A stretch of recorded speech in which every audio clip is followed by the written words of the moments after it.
আজকে আমি আপনাদের সঙ্গে শেয়ার করব প্যাকেটের গোলাপ জামুনের রেসিপি। এই প্যাকেট দিয়ে যেরকম গোলাপ জামুন আপনারা দেখছেন সেরকমই সেম হবে আমার প্রসেস যদি আপনারা ফলো করেন। অনেক সময় কি হয়, প্যাকেটের গোলাপ জামুন বানালেও কিন্তু ভালো হয় না, আর আমি সেই জন্য আজকে এই প্যাকেটের গোলাপ জামুন আপনাদের বানিয়ে দেখাবো। চলুন তাহলে দেরি না করে দেখে নেওয়া যাক আমার আজকের ভিডিওটি।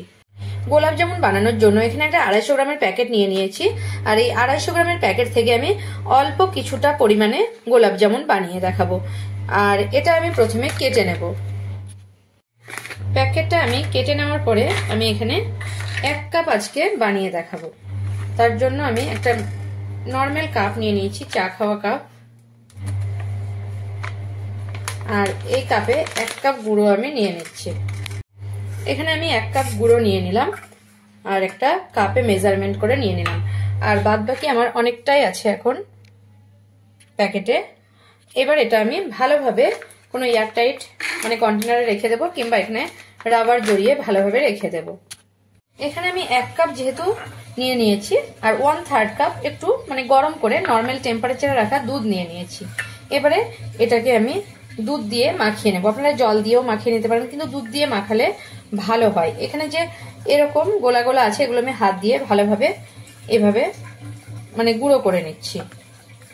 এবারে এই যে দুধ, এই দুধটা দিয়ে আমি প্রথমে মাখিয়ে নিচ্ছি। অল্প অল্প দিচ্ছি প্রথমে, কারণ বেশি ঢিলা হয়ে যেতে পারে, সেই কারণে অল্প অল্প দুধ দিয়ে মাখিয়ে নিচ্ছি আমি।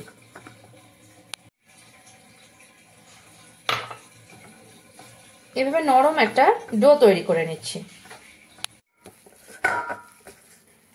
ঠিক দুধটা দেওয়ার পরে ঠিক এরকম হাতে একদম নরম সফট একটা ডো তৈরি করে নিতে হবে।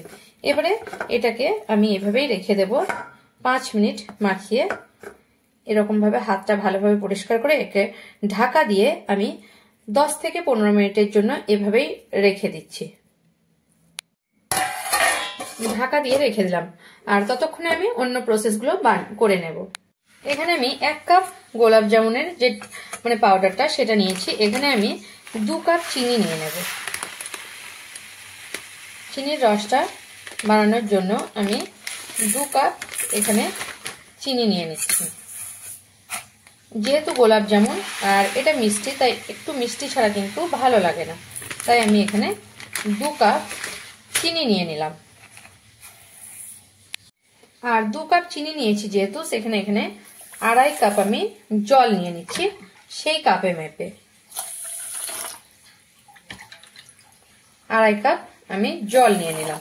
এবারে এটাকে গ্যাসে বা ইন্ডাকশনে ফুটতে দিয়ে দেব। ইন্ডাকশনে আমি এখানে দিয়ে দিলাম ফুটতে চিনি আর জলটাকে। চিনির রসটা আমার ফুটছে এখন। 5 মিনিট এটাকে আমি ফুটিয়ে নেব। আর বেশি যদি আপনাদের চিনির সেরাটা হয় তাহলে আপনারা 1 চামচ দুধ দিয়ে চিনির 1 চামচ এর মধ্যে দুধ দিয়ে দেবেন, লিকুইড দুধ, তাহলে চিনির যে ময়লা সেটা বেরিয়ে আসবে। এটা আমার খুব সামান্য পরিমাণে করছি, কয়েকটা গোলাপ জামুন আপনাদের বানিয়ে দেখাচ্ছি, সেই কারণে আমি আর দিচ্ছি না। আর এই যে চিনির রসটা এভাবে একটু আঙুল দিয়ে ঠিক এভাবে চটচট করবে, একটু চিটচিট করবে। এখনো হয়নি, 5 মিনিট ফোটার পরে হবে। একটু জাস্ট এভাবে চিটচিট করবে, তখন আপনারা এটাকে নামিয়ে নিতে পারেন। আর এটা আমি যেরকম মাপ দেখেছি তাতে আপনার হাত দিয়ে দেখারও প্রয়োজন নেই, তবুও আপনাদের বলে দিলাম।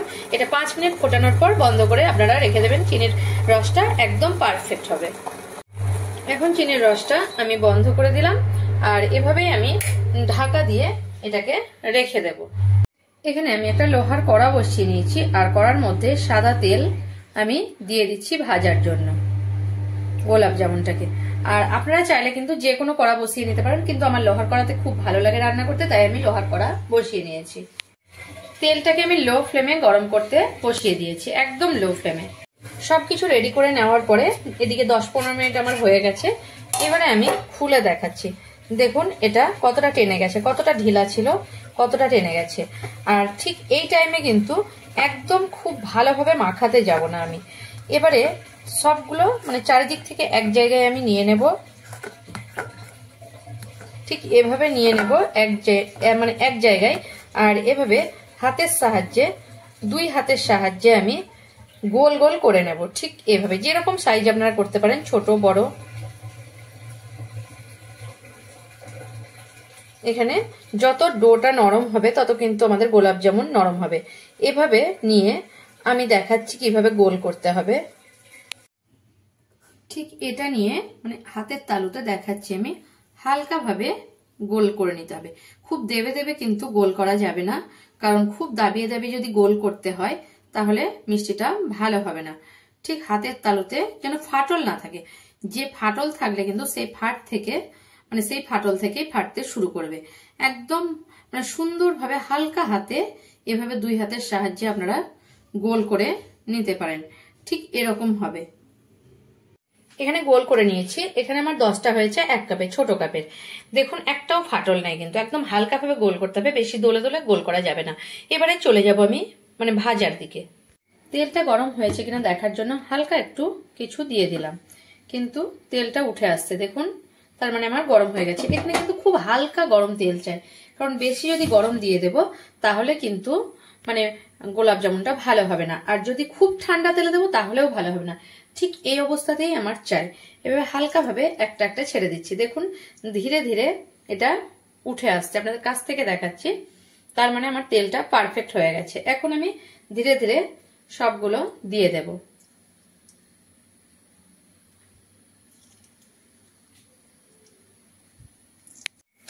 এখানে সব গোলাপ জামুনগুলো দিয়ে দিয়েছি। লো টু মিডিয়াম ফ্লেমে আছে এখন, মানে মিডিয়াম ছিল, এখন একদম লো করে দিলাম, কারণ এটা ধীরে ধীরে ভাজতে শুরু হয়ে গেছে। এখন কিন্তু আমি কোনো কিছু লাগাবো না, এইভাবে তেলটা এইভাবে নড়াতে থাকবো, একটা সাঁড়াশির সাহায্যে কড়াটাকে হালকা ভাবে এইভাবে নড়াতে থাকবো, আর উপর থেকে এইভাবে তেলগুলো দিতে থাকবো হালকা ভাবে।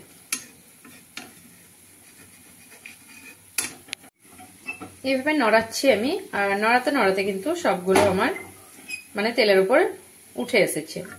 ধীরে ধীরে ভাজা হচ্ছে, আর এবারে খুন্তি লাগালে কোনো অসুবিধা নেই। ধীরে ধীরে প্রথমে খুন্তি লাগালে এটা ফেটে যেতে পারে।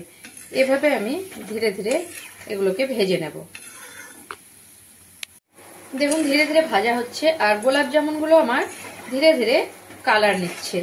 আর আমি একটু উল্টে পাল্টে খুন্তি দিয়ে এখন এভাবে নেড়ে চেড়ে নেবো, চারিদিকে যেন আমার সমানভাবে ভাজা হয় সেরকম আমি করে নেব। আপনারা যেরকম ভাজা পছন্দ সেরকম মানে বেশিও ভেজে নিতে পারেন একটু, কিন্তু এখনো হয়নি ভাজা, কারণ এখন কাঁচা আছে। ধীরে ধীরে আমি কালারটা আপনারা আপনাদের নিজের মতো করে ভেজে নিতে পারেন। ধীরে ধীরে ভাজা হচ্ছে, একদম লো ফ্লেমের আছে আমার গ্যাসের ফ্লেমটা। আর এদিকে তো আমি চিনির রসটা ঢাকা দিয়ে রেখেছি, গরম আছে। আপনাদের যদি চিনির রসটা আগে করে থাকেন তাহলে আর একবার গরম করে নেবেন। এটা ধীরে ধীরে ভাজা চলছে। ঠিক আমি এরকমই করে নিতে চাই গোলাপ জামুনগুলো, কালারগুলো। এবারে আমি গোলাপ জামুনগুলো তুলে নিচ্ছি, আর আমি চিনির রসের মধ্যে দিয়ে নেব। এভাবে রসের মধ্যে দিয়ে দিচ্ছি, সবগুলো একই সঙ্গে তুলে আমি রসের মধ্যে দিয়ে দিচ্ছি। রসের মধ্যে দিয়ে আমি এগুলোকে এভাবে একটু চামচের সাহায্যে এভাবে ডুবাতে থাকছি, আর ডুবিয়ে দিয়ে তারপর আমি এটাকে 1-2 ঘন্টার জন্য ছেড়ে দেব। এবারে ঢাকা দিয়ে দিলাম, আর ঢাকা দিয়ে আমি 1 ঘন্টা পরে ফিরছি আপনাদের কাছে। দেখুন আমি আপনাদের 1 ঘন্টা পরে দেখাবো বলেছিলাম, কিন্তু আধা ঘন্টা পরে আমি দেখাচ্ছি একদম রস নিয়ে কিরকম ফুলে গেছে গোলাপ জামুনগুলো, কতটা সুন্দর হয়েছে। কাছ থেকে দেখাচ্ছি দেখুন। আপনারা যদি একটু কালার চান তাহলে দেখুন এটা একটু বেশি ভাজা হয়েছে, একটু লালচে কালার হয়েছে। এরকম কালার চাইলে এটা এরকম নিতে পারেন, কিংবা এরকমও নিতে পারেন। যেরকম কালার চান সেরকম ভাবে ভেজে নিতে পারেন। মানে যদি কম চান ঠিকঠাক তাহলে এরকম ভেজে নিতে পারেন, আর এর থেকে বেশি চাইলে আর একটু ভেজে নিতে পারেন। আর দেখুন একদম আধা ঘন্টায় একদম ফুলে গেছে, কতটা সুন্দর হয়েছে। আমার ভিডিও যদি আপনাদের ভালো লেগে থাকে তাহলে আমার চ্যানেলকে সাবস্ক্রাইব করার অনুরোধ রইল, আর কমেন্ট করে জানাবেন এই প্যাকেট থেকে গোলাপ জামুন বানানোর রেসিপিটা আপনাদের কেমন লাগলো। যদি ভালো লেগে থাকে তাহলে একটা লাইক করতে ভুলবেন না, আর প্রচুর প্রচুর শেয়ার করবেন। এবার আপনাদের আমি একটা গোলাপ জামুন কেটে দেখাচ্ছি, দেখুন কতটা সুন্দর হয়েছে।